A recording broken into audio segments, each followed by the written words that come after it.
আমি শুভেন্দু কুমার দাস, একজন হাইকোর্টের আইনজীবী হিসাবে গত কয়েকদিন আগে একটা পিআইএল ফাইল করেছি, public interest litigation. Katwa bomb বিস্ফোরণ যেটা রাজুয়াগ্রামে হয়েছিল, সেখানে আমি পিআইএল ফাইল করেছি এনআইএ তদন্ত চেয়ে।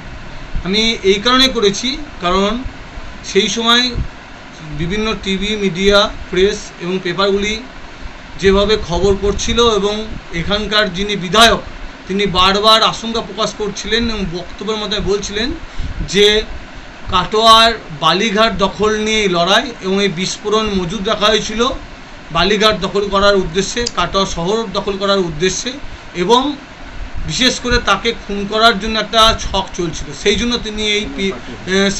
তিনি এইটা আশঙ্কা প্রকাশ করছিলেন এবং তার পার্টি অফিস দখল, কাটোয়া শহর দখল হবে বলে, শান্তি শৃঙ্খলা বিঘ্নিত হবে বলে।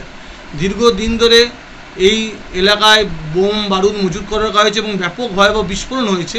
বিশেষ করে একটি বাড়ি সম্পূর্ণরূপে উড়ে গেছে, বাড়ির ছাদ পুরোপুরি উড়ে চলে গেছে এবং একজন মানুষ মারা গেছেন, তার সঙ্গে আরও অনেকজন আহত হয়েছে। আমি এই কারণে পিআইএলে আবেদন করেছি এনআইএ, কারণ পুলিশকে দিয়ে সঠিক তদন্ত হওয়া সম্ভব নয়।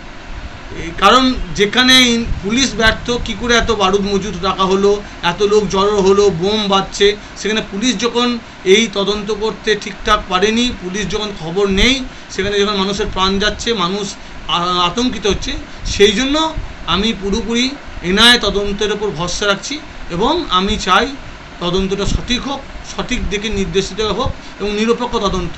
সেই জন্য আমরা পিআইএল ফাইল করেছি।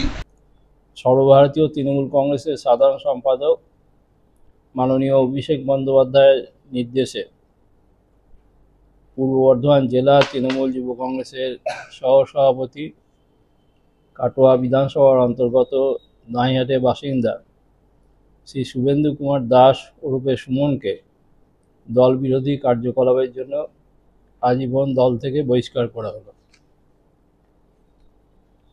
কেন বহিষ্কার করা?